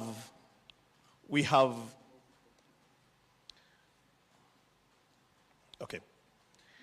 So, we do have Kenyans who know how to make doors, Kenyans who know how to make windows. The biggest challenge, Your Excellency, is that between them and the owner of that door are many brokers who make more money than themselves. And we decided to take a chance on them, and we gave them a contract of 122 million shillings to make the doors at Park Road. Let Mr. Mwema take you through his journey, and he's the last one, and because we are wrapping up, Your Excellency, after that, I will not come back. I will ask you to sum up this program. Thank you very much. Mheshimiwa Rais, wakuu wote wa serikali, hamjambo.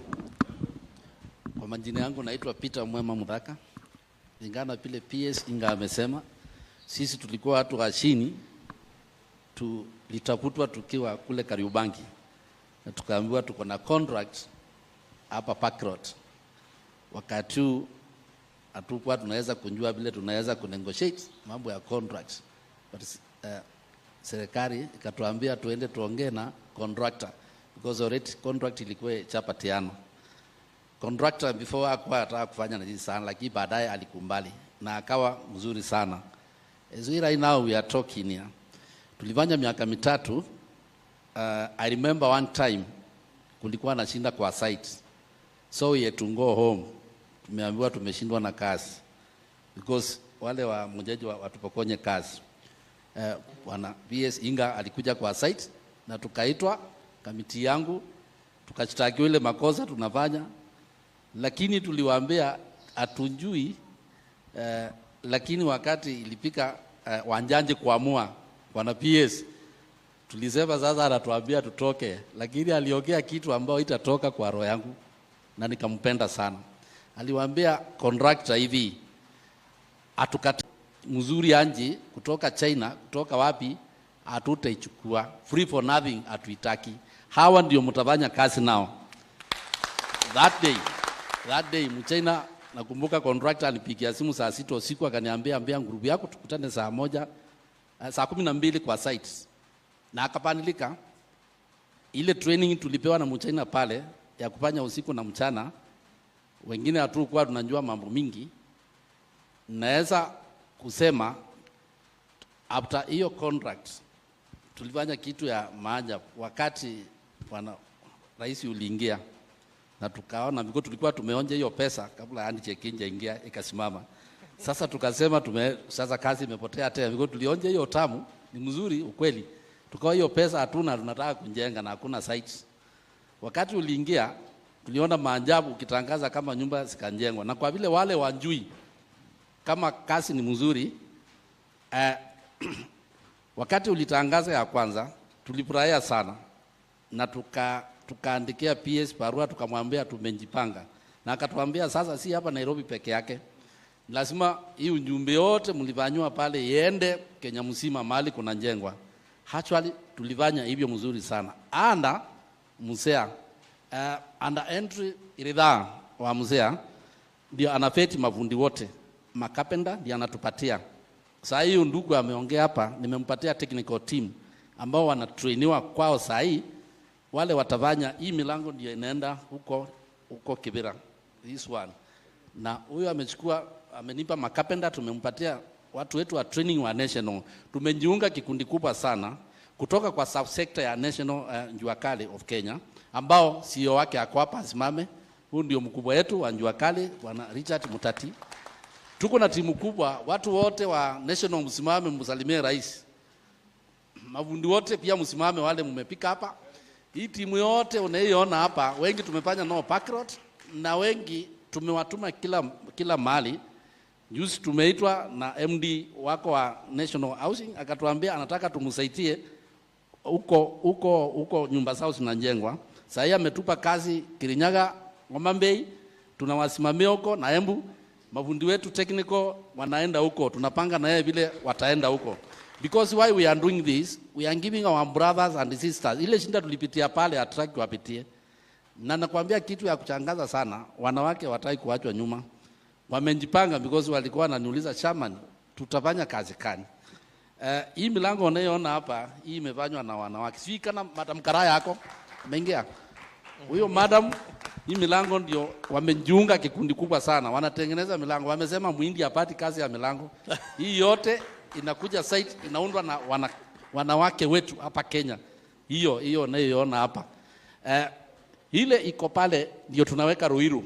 Hiyo pia hao kikundi ya wanawake wa Ruiru wakishikana na hii technical team ndio wameunda hiyo. Watu wetu tumetrain mafundi wa Ruiru. Na nikwambia kitu moja rahisi, sisi national ni kutrain. Vile wanasema atuingii kazi yao. Chamani wa Ruiru wako hapa ainuke asalimie rais. Wanamuridi unaomuona pale ameomba national impatie technical team. Hako nao kwa site. Mzuri sana. Ile milango ndio contractor amekumbali. Hii milango tumefix floor ine saa hii huko Ruiru. Kazi inaendelea, ilikuwa inspection huko last week na nataka Bwana PS na aende akainspect, lakini tuko na kisungumukutu. Tunapata shida Bwana President, na hiyo mpaka utusaidie sasa. Mimi nimeongea, tumeshoka. Hao mafundi wetu wanaofanya kazi, especially carpenters na welders na fitters, tunaenda nyumbani bila pesa. Why I'm saying this? Developer anatupatia contract. Tunaelewana mzuri sana. Anatuambia ana pesa, wewe weka. Tukienda kwa hizi bank zetu wanatungojea pale kwa ofisi. Watuambia umekuja hii. Unajua hii mambo yako anafurahia sana. ile interest wametupatia, Mr. President, kusema ukweli, hao watu ukiwauliza wako pia tuko na njaa. Because tunalipa interest, tukilipa other things, tunambaki kamkate ni kidogo tunapeleka nyumbani. So wamenituma hata nikiwaambia president, atutafutie kama ni hustler funds, vile tunaweza deliver hii cash tumbaki na kitu. Because 25%, 21% banks za Kenya zinatuumiza sana. Iko banks moja Equity imetupatia product mzuri Kenya mzima. CEO wake Bwana Mwangi. But ukiangalia pia iko juu because hiyo ndio yako chini na 19%, although reducing. Tuko na kampuni moja imejitokeza PC hapa Kenya. Tupanye na yeye. Tukamwambia naona tupatie ile price tunataka. Na by the way ametupatia hiyo, na tupatie at least hiyo, tunaona at least kamkate kanambaki kidogo. Pale Kibira huyu mzee ameniambia mafundi wamequalify. Tunangojea contractor alete sign up. Bwana PS msukume sana because he is going slow kutoa hiyo contract na hawa zewa na ingonje. Sisi tumefanyia party yetu. Sasa msukume sana iweke kwa meza. Huyu Njorosi Lali ananiambia mafundi wa makapenda wanaona wenzao wakifanya kazi, sasa nao wanataka kufanya. Nitakuwa na this site tumepanga naye next week ndio tuhesabu wale mafundi wote wamepetiwa na mzee ndio sasa waingie kazi, wafanye kazi. Sisi kazi yetu kuangalia kazi, ukienda pale ukishika mlango dirisha imewekwa hivi na hii hustler nation yako mnaiona hapa. Lakini Mr. President tusaidie hapo kwa interest. Tumeumia sana. Hakuna mkate nyumbani. Sorry sana. Excellency, nakwambie sasa akupatie tu hiyo story ya KRA kwa sababu walikuwa hawako wanalipa ushuru lakini sasa wanalipa ushuru. Ilikuwa nimesahau la story ya pale Pakrot. Pale Pakrot wakati tulipewa kazi ya 122 tulisema kwa vile tumepewa na serikali hii mambo ya ushuru hatunjui. KRA ikatuambia tulipe ushuru, tukandinda. Tukamwambia hii mambo mnatuambia tutai, kumbe tunahesabiwa tu, tunahesabiwa. Wakati tulikuwa kumaliza tuliandikiwa mabarua mimi na chamani wa Ngong, chamani wa Kamkunji, tukaambiwa tuende kwa ofisi ya KRA. Wakati tulienda pale tuliwaambia mambo mnatuambia hatujui, mkaambia mtainjua leo. Kumbe kuambiwa tumeinjua leo, pesa yetu ile tumelipwa ya mwisho 26 milioni wamekamata yote. Wakasema hii hamtoi. Imagine hiyo siku ndio tulinjua tuchezi na kulipa ushuru. Hiyo tukiambiwa KRA iko hapa tuambia kuja tukupe yako, tuachane na sisi. Because alisema alichukua vile tulikuwa tumepanga tukawe pesa, mafundi wapate 16,500 yote akabeba siku moja. Katuambia niliwaambia mlipe mkakataa nimewakamata. Because aliandikia hizo benki zote barua mahali akaunti yetu iko ikamata. Kutoka hiyo siku hao mafundi wote hakuna mtu anacheza. Hata sisi tunaangalia tukikupatia kazi kama ulipi ushuru tunakuambia wewe rudi kwa mzee ukakufanyia interview tena. Because tunataka kuona certificate ya hatutaki shinda na KRA na tumekuwa mafrendi sana. Pale Pakrot mnaona tuliambia PS hatuwezi kunjenga hapa tutoe kwa mabanda. Nasikia ile story wanajoroa ameongea hapa because tulikuwa kwa mabanda mahali alituokota huko Mathare. Ati saa hizi tunaamuka mahali mzuri pale Pakrot. Sisi hatukujangi ngari na town kuruka, tuko na bahati sana rais. Tunakuja hapa, tunaingia town, tunafanya shughuli, tunarudi kwa nyumba. Hapo tukiwa town naona kwangu. So tulipaitika watu 45.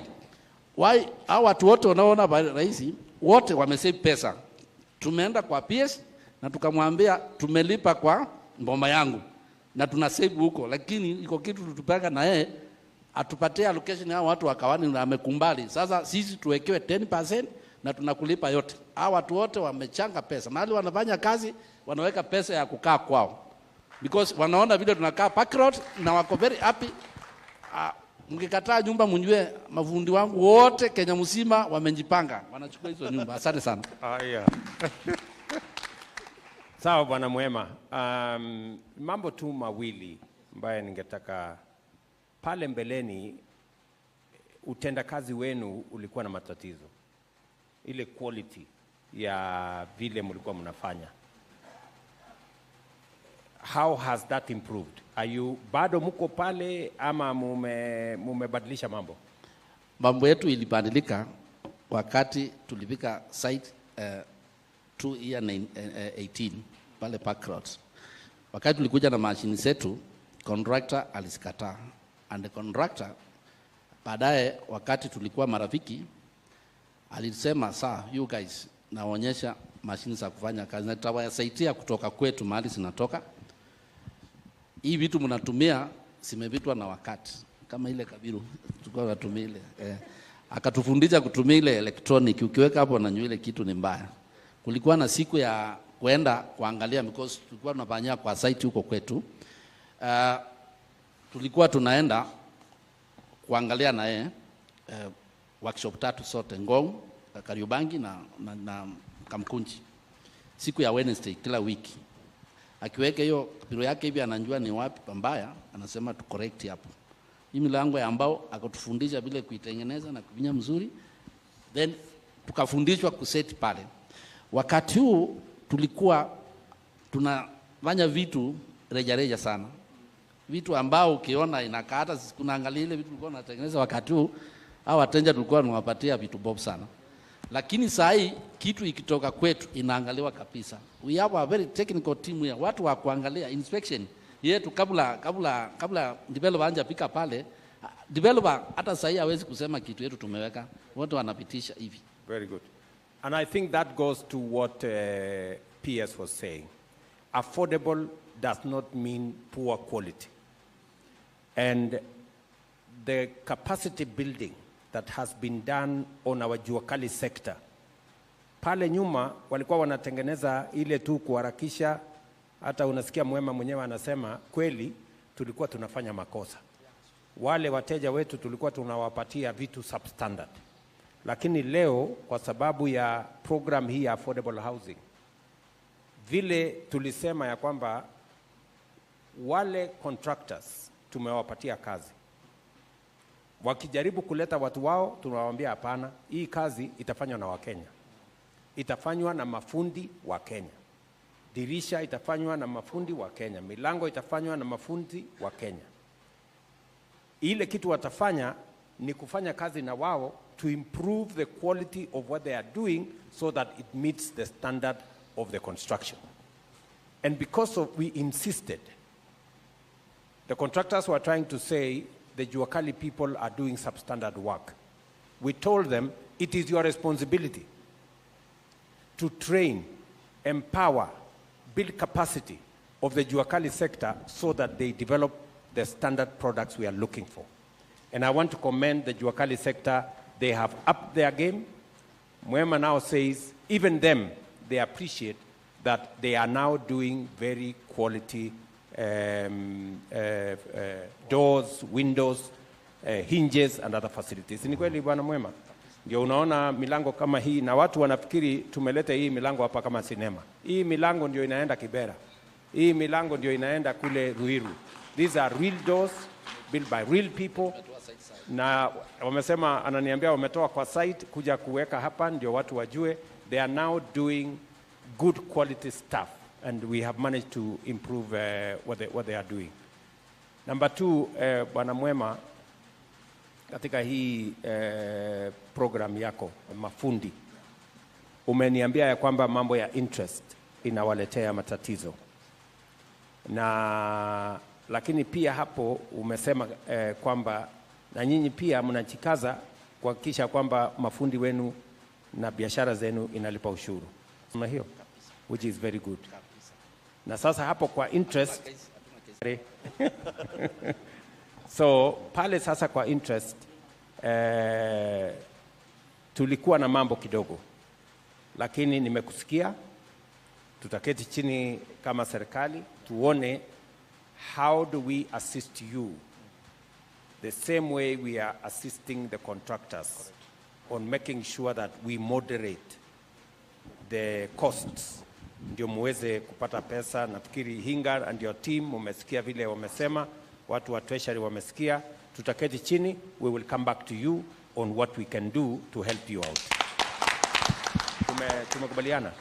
Lakini overall, mimi nikisikia vile tunaongea hapa, mambo muhimu imejadiliwa.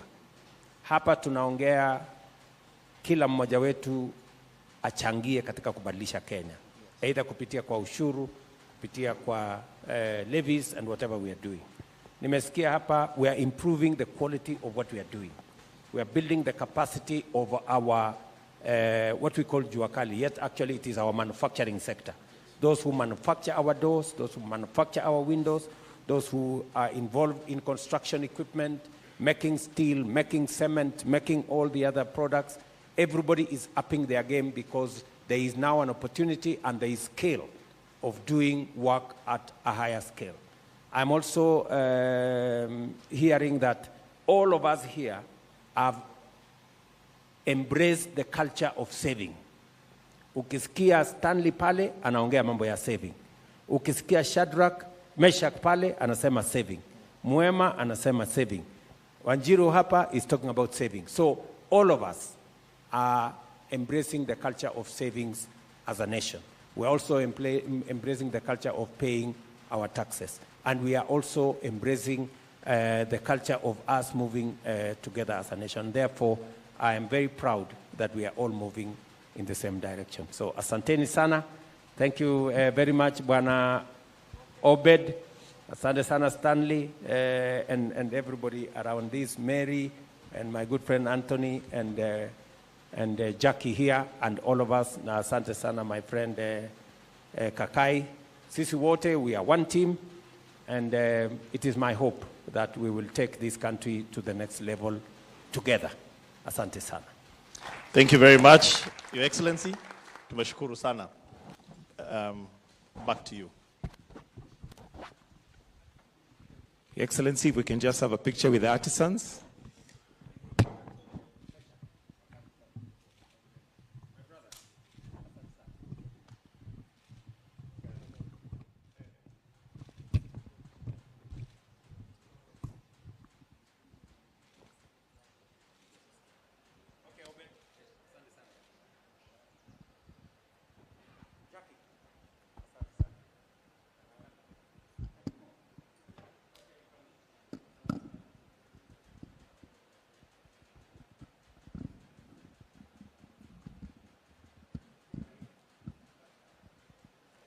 Your Excellency, maybe just to stand in the middle for a picture with artisans, or maybe we can step forward, just step forward a little bit. The photographers. Let's be seated, please. The rest of us, we can be seated. Then also we'll have PS. Now that has been a panel discussion led, of course, by one President William Ruto and panelists who include artisans sharing their experiences on how they've been able to gain from the affordable housing project. At the saying, they've been able to, of course, gain some monies, our income, if you like. And there, those are live pictures from State House, Nairobi. The panelists taking an opportunity to take a photograph with the president after sharing those experiences that they've been able to have since the inception of the affordable housing project across the country. Of course, the president has just signed the affordable housing bill into law, and now the housing deductions are officially. This follows a court ruling early in the year 2024, saying the affordable housing bill, or rather law, earlier did not have a basis, or rather a legal basis and a framework, and so forcing the members of parliament to go back to the drawing board and, of course, drafting this particular bill that has been now signed, or rather assented into law. And of course, in the tradition of a State House, or rather the president signing ordinary bills into law, it's normally a very, very short event of about 10 minutes. But today, it's a special event in that these particular, rather law, the president, or rather even the Kenya Kwanza administration and the government has taken it with a lot of seriousness, you know, because the president has been saying this is a project that will be able to guarantee unemployed millions of Kenyans across the country to have an opportunity for jobs. Thank you very much, Your Excellency, President William Ruto, and all our dignitaries, Deputy President, PCS, speakers of both houses of parliament, together with the leadership, and all who've been involved, and my friends, wale wanafanya mjengo, Bwana asifiwe. Your Excellency, the 19th of March will go down in history as turning a new page in the chapter of this country. I really want to thank all of those who've been involved in this entire process. I recently saw a newspaper headline that listed the senators and MPs who voted for this bill, and they were saying those who have betrayed Kenyans. I want to tell the MPs and the senators, on behalf of the millions of people who have been living in squalor in our informal settlements, and I will start with the urban areas, on behalf of those who have been described here by Stanley and Shadrach and all of them, who live a life without dignity, we are proud of you. Thank you. Thank you. We are going to rewrite the story of our urban spaces. The built environment gives dignity. The built environment gives esteem to our people. And I'm very happy that they have said what will not come out the same way when we say it. That what dignity is there when you live in the same room with your children and your wife, and the only thing separating you is a bedsheet. That when your wife has to go to shower in a communal bathroom somewhere out there with other men waiting, there is no dignity. A first-class country cannot have a second-class citizen. And I'm glad, Your Excellency, that we have moved and we're in sync, that we're no longer doing slum upgrading in Kenya. We're doing slum eradication. Slum upgrading, there is no first-class slum and a second-class slum. A slum is a slum. Let us move to slum eradication. Your Excellency, our mutual friend, who one day sent me to you, and I know you've been speaking, the president of AFDB, Akinumi Adesina, said that Kenya must choose. We cannot be number one in the marathon and number one in slums. We must choose one of the two. Either we're number one in marathon or number one in the slums. And I agreed with him. I'm so happy because, Your Excellency, just one of these projects, for instance, if we did in committee, can eradicate the entire Kahawa Soweto slum. 3 or 4 of these, because people forget, many of our informal settlements are only one single story. As Jenda Ju, with just a tenth of that space, and the decanting that I've heard PS Hinga talking about, and thank you so much for your commitment, we can be able to change the destiny of our country. Secondly, Your Excellency, I just want to affirm, because I know people out there have been saying that this is something that is for the counties, this is for the national government. I would wish to tell them, devolution is not a competition. Devolution is partnership. Devolution is partnership between levels of government to make sure that we serve our people the best. It is based on the principle of subsidiarity, that a service is best offered closest to the benefit of that. So as counties, we are partners. You know, it is like a bird flying, asking, for me to fly, which wing do I need, the left wing or the right wing? A bird needs both wings for it to fly, both the national government and the county government. And on behalf of my colleagues, I want to tell you and commit that we will partner. We had a discussion, we've been talking, we will partner as counties to also do these projects, to do our part, to identify land, you know, because these people, there are no Kenyans served by the national government and other Kenyans served by the county governments. They are all our Kenyans. Your Excellency, as I go towards conclusion, on the 7th of June 2023, you said something profound. On the 7th of June 2023, we had the National Prayer Breakfast. And the speaker that day gave a story of empathy. And he said that if you feel pain, it is because you're alive. If I pinch you, if you get hurt and you feel pain, it is because you're alive. But if you feel somebody else's pain, it is because you're a human being. Your Excellency, thank you for feeling the pain of millions of our people in our cities, even in our rural areas, who have no hope, who are living lives of squalor. And I pray that this will be the beginning of the end of that story.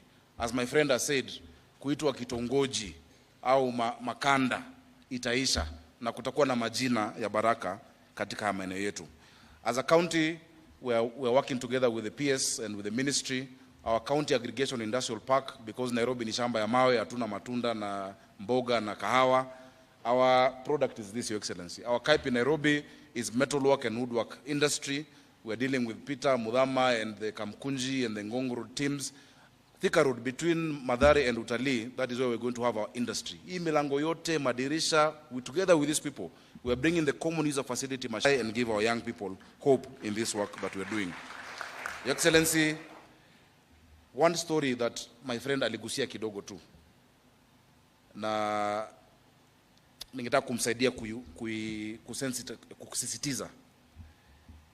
He said that in the informal settlements, every other day, there is a fire. And I don't think people understood. You know, in January, one fire that, of course, we regret that happened in Embakasi took the attention of the nation. But, Excellency, do you know in that same month there were 47 other fires in Nairobi County, in our informal settlements, because of illegal power connections, because we've not given these people a dignified life.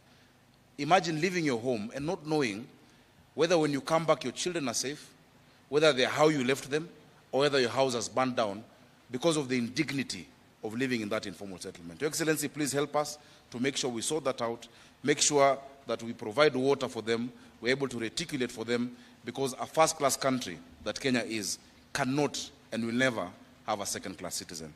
Your Excellency, as guided by yourself, thank you so much. I would like to invite the Prime Cabinet Secretary to say a word and then invite the Deputy President. Thank you.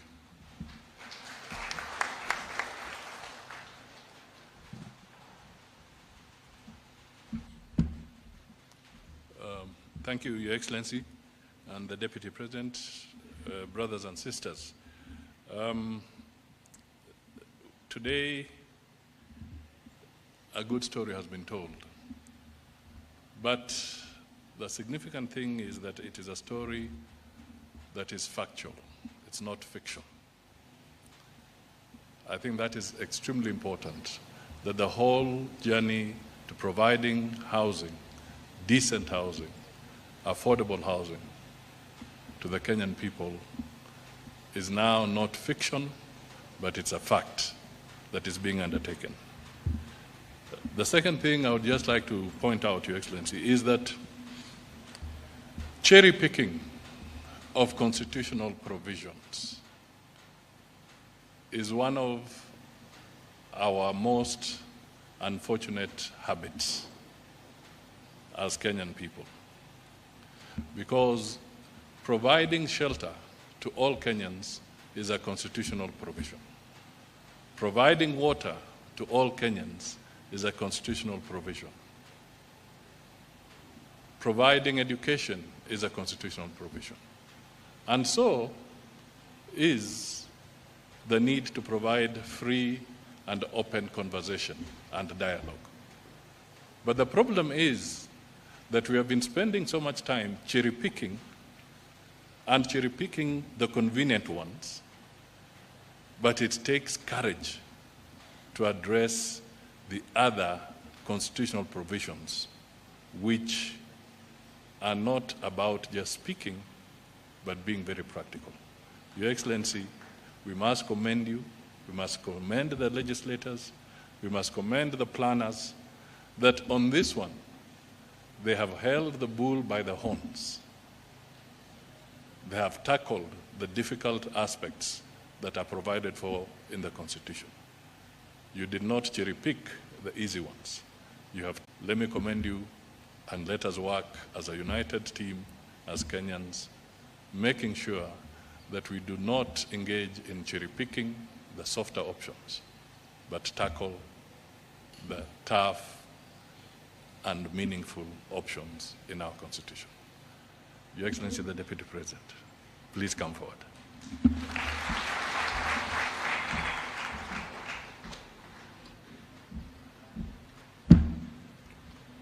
Your Excellency, our President, the Prime Cabinet Secretary and Cabinet Ministers present, the speakers of the two houses, and everybody here, I want to say that today is a very momentous occasion for our great republic. You are sending the Affordable Housing Bill 2023 into law this morning, Your Excellency, clears the path for dignifying our people by giving them shelter, and again for creating employment for our young people. Your Excellency, when this program ran into problems from our critics and we had challenges before the courts of law. You provided leadership, and we admire your tenacity to do the right thing. And you did indicate to us that we must have respect for the rule of law, constitutionalism, and independent institutions. And that is why, Your Excellency, under your guidance, you decided we do the right thing by aligning the law and conform to what the courts wanted. And now that this has been done, the path is now clear so that we can create employment for our young people, and we can give the Kenyan people dignified shelter. Let me say that those of us you have given the responsibility,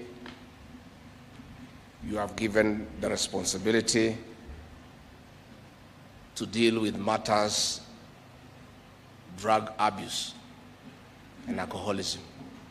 Under your guidance, direction, you have guided us that people should not drink during the day. Now we have an opportunity, because there will be employment, for people to go and work. And for avoidance of doubt, bars will open at 5 and close at 11 p.m. The rest of the time, let us go and work. Let us go and build houses. Let us go and provide shelter for the Kenyan people. Your Excellency, I don't want to spare this occasion, because if I had thought it clearly, I should have prepared a written speech, because when you have a written speech, you cannot say a word that can spoil a very good occasion. So let me add there by not adding anything, and to say, Your Excellency, we want to congratulate you as our vision carrier for this matter, affordable housing. This program will define your legacy. And we want to assure you, those of us you have given the privilege to work under you and to assist you in the management of the affairs of this great country, we are right behind you, and we ask all Kenyans to support this program and to support our president so that we can dignify our people. Your Excellency, for today, I also don't want you to say anything. You might spoil this occasion, which has been very good. Now you have the tools, you have the funds. Please go to work and make sure Kenyans are dignified. Asanteni sana. All right, thank you. We've come to the end of this session. However, we'll request that we remain where we are. We're going to take some photos with the different groups. So for the groupings, we'll request that you just remain where you are. We'll direct you on how we'll go. But for Your Excellency, we'll allow you to retreat at your own pleasure, and we'll call you for the photos once we are ready. And with that, we've come to the end of this session. But kindly, let's remain where we are. Direct you how we'll proceed to the photos. So kindly.